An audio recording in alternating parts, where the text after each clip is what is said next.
back, boxing fans. So I just got home from work and I'm scrolling through YouTube on my TV and I noticed this video by JB. And of course, it's the same race bait propaganda that this guy does consistently. So now he's upset, probably with my pound for pound list, the fact that I put Bam Rodriguez in the top 5 based on his fantastic victory over Estrada. So of course now the narrative is that black fighters have to do more, the energy is different. So let's take a look at this and let's see if the energy is different. First of all, the energy is different. In America, you have tons of channels on YouTube that are acting as if Devin Haney was the next Floyd Mayweather, was pound for pound number 2 behind Bud Crawford, and acting like this guy was the face of boxing. You have a whole group of people, the LDBC, that have jumped on his bandwagon, obviously because they're paying them to do it, which is normal, and hyping this guy up to be a superstar. Well, then you have Bam Rodriguez, who nobody's really fucking hyping up. Only a few hardcore boxing fans are really talking about his fights and giving him attention. Building up to this Bam Rodriguez Estrada fight, it wasn't as if people were hyping this up and making a big deal about it. Only real boxing fans, hardcore boxing fans, that understood the significance of this. So let's take a look at what the criticism is. The criticism is that Bam Rodriguez has beaten 3 older fighters, Cuadras, Rungvisai, and now Estrada, and is being thrown on a pound for pound list in the top 5. Whereas when Devin Haney beat guys like 40-year-old Gamboa, you notice his age isn't up there, 35-year-old Linares, 28-year Jojo Diaz, 28-year-old Kambosos, 34-year-old Prograis, and 35-year-old Lomachenko, people didn't have him number 2 on the pound for pound list. First of all, let's put this in context. The people he's criticizing still have Crawford, Inoue, and Usyk ranked above Bam Rodriguez. The irony is when he ranked Devin Haney, he had Devin Haney above Inoue, above Usyk, above Canelo, above Bivol, above Beterbiev. Literally, the only guy he had above Devin Haney was Bud Crawford. But yet he's talking about the different energy. Well, we know what the different energy is. The different energy is you wanting to hype up and put black American fighters at the top of the pound for pound list because of your inferiority complex. And now you're trying to compare what Devin Haney has done compared to Bam Rodriguez. Bam Rodriguez right now has already beaten multiple future Hall of Famers, right? Devin Haney beat 1 and he was controversial. See, let's just look at that as the main crux to this whole scenario. So Devin Haney's best win is Vasily Lomachenko, a 35-year-old fighter that he beat coming off of a long layoff. Bam Rodriguez's best win is a 35-year-old in Juan Francisco Estrada, who is also coming off of a long layoff. Estrada was a world champion. Lomachenko wasn't. Estrada was coming off of a career-defining victory in beating Chocolatito Gonzalez in the trilogy fight.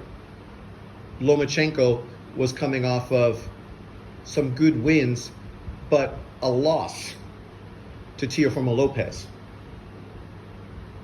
So now you think about the context of these 2 fighters, and yes, I do rate Lomachenko higher than Estrada, but both of them were pound for pound fighters as far as I was concerned. So we look at them as both 2 great victories for these fighters. The difference is Devin Haney arguably lost to Vasily Lomachenko, going life and death, crying in the corner that he has me figured out, and being gifted a decision, which the majority of people that watched the fight felt that that's how the decision turned out. They felt that Lomachenko deserved the victory, but that Devin Haney got the victory. Now let's compare and contrast that with Bam Rodriguez. Bam Rodriguez stepped in there to fight Juan Francisco Estrada, Gallo, and destroyed him, took him apart fundamentally, and then ended him with a great body shot. You look at the definitive victory that Bam Rodriguez had against a pound-for-pound fighter, and you look at the gift decision Devin Haney had versus a pound-for-pound fighter. And then we look at these other fighters on this list. So, Prograis, good, solid fighter, but a guy who was literally coming off of a poor performance, which people said exposed him. And we knew, based on how he performed against that fighter, and he struggled to catch him and beat him, that we knew Devin Haney was going to beat him, which is exactly what did happen. Jojo Diaz, a fighter who was a 130-pound champion, had been beaten at 126 by Gary Russell and moved up to face Devin Haney and got beat, even though he gave Devin Haney a lot of problems. And then he ended up getting fucking beat recently by William Zepeda, far more convincingly than Devin Haney. So we can compare and contrast. Kambosos, who was just dominated and stopped by Lomachenko. Devin Haney went 24 rounds with him, wasn't able to stop him. Gamboa, a guy who every loss on his resume is by stoppage, except, of course, his loss to Devin Haney, which went the distance. Linares, who had already been stopped by Lomachenko, moved up to 140, got knocked out in 2 rounds, came down to 135 pounds, was being described as a cherry pick for Ryan Garcia, who wasn't a world champion, and then Devin Haney was highlighted because of this great victory against Linares. And Linares hurt him, and Devin Haney held on like crazy, and really at that point, that's when people said his chin was exposed. We look at Estrada, Rungvisai, Cuadras, along with Chocolatito Gonzalez. They were being called the, what do you call it? The Fab Four, whatever the situation was, right? Getting the comparison to, of course, Leonard, Hearns, Hagler, and Duran. Similar to what we saw the 135-pound fighters getting when it was Devin Haney, Lopez, Tank Davis, and Ryan Garcia. The difference is Bam Rodriguez has literally beat 3 of the 4 kings. Devin Haney beat 1 of the 4 kings in a controversial victory, and then just recently fought Ryan Garcia and got dropped fucking multiple times by a left hand. Yes, we know the conspiracy behind it with the PEDs and the weight and all that, but the reality is you're comparing a guy who didn't get dropped left, right, and center, beat 3 of the 4 kings, as opposed to Devin Haney, who arguably didn't really beat any of the 4 kings that he fought, and he only fought 2 of them. Obviously, he hasn't faced Lopez or Tank Davis at this point. So, when you want to think about why Bam Rodriguez is getting all this attention and why Devin Haney didn't get that much attention, even though he was considered a pound-for-pound fighter, people were all saying he was pound for pound. The difference is this is a guy who goes out there and outboxes you for 12 rounds compared to Bam Rodriguez, who literally takes you apart. And it's ironic that one of the best wins on Bam Rodriguez's resume isn't even pictured here, and that is Sonny Edwards, who Bam Rodriguez fought in a unification fight. Undefeated Sonny Edwards, who going into that fight, it was really seen as a true 50-50 fight. And Sonny Edwards fought well. When you consider how Estrada fought yesterday, it really highlights how well Sonny Edwards did fight, right? But because Bam was so dominant, so versatile, so explosive, those fights kind of look underwhelming because of the dominance that he showed against those level of opponents, right? The irony is, Tank Davis is right now getting a lot of hype too, based on knocking guys out in sensational fashion. Not based on the resume he fought, because his resume is not as good as Haney's, and it's not as good as Bam Rodriguez. But people are still hyping him up because of the explosive, exciting knockout he just scored against Frank Martin. He's also on my top 5 pound-for-pound list. But of course, black fighters are held to different energy. It's funny that really when you look at the top 5 fighters on my pound-for-pound list, 2 of them are black Americans. at number 1, currently number 2 and number 5.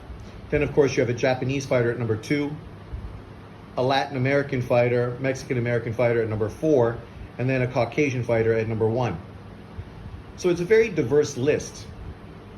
And the only group that has more than one person in that group representing their people are Black Americans, with Tank Davis and Bud Crawford. Canelo Alvarez, Bivol, Beterbiev, Nakatani, Lomachenko, all these other top fighters, they're all ranked below Tank Davis on my pound-for-pound list. But yet this guy is so infatuated with the concept that black fighters are not given credit. Black fighters are held to different levels of criticism. Black fighters don't get no love. Yet the irony is, when you watch this guy's channel, it's completely the other fucking way around. I was very surprised that he actually gave Bam Rodriguez any love. But I'm sure that moving forward, when people start rating Bam Rodriguez and giving him a lot of credit, he's going to turn, just like he did on Inoue, and start criticizing and hating on Inoue, which is what he does now. Now he doesn't even have Inoue in his top 5, right? Even though Inoue did what he had to do in destroying Stephen Fulton. So you know, eventually, the love that he has for Bam is going to turn into hate and criticism, because that's what he's doing right now. He's trying to criticize Bam Rodriguez's resume. Yet Bam Rodriguez just turned 24 years old, is currently a 2-weight world champion, was a unified champion at 112, jumped up 2 weight divisions initially when he won his 115-pound title, jumped up 2 weight divisions to become a champion, right? And now, of course, he just went back up to become a 2-time 115-pound world champion. And now, of course, the conversations are about him unifying at 115 and potentially fighting Inoue. So he's being held to heavy criticism. Not criticism, but expectation. The same way everybody is, just like Tank Davis, who people are holding to high expectation. Devin Haney now, what's he doing coming off of that performance against Ryan Garcia?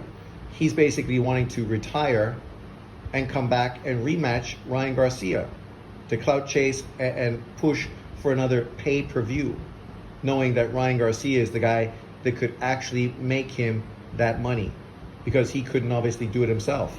He was just given $1.6 million offer to defend his titles versus Sandor Martin.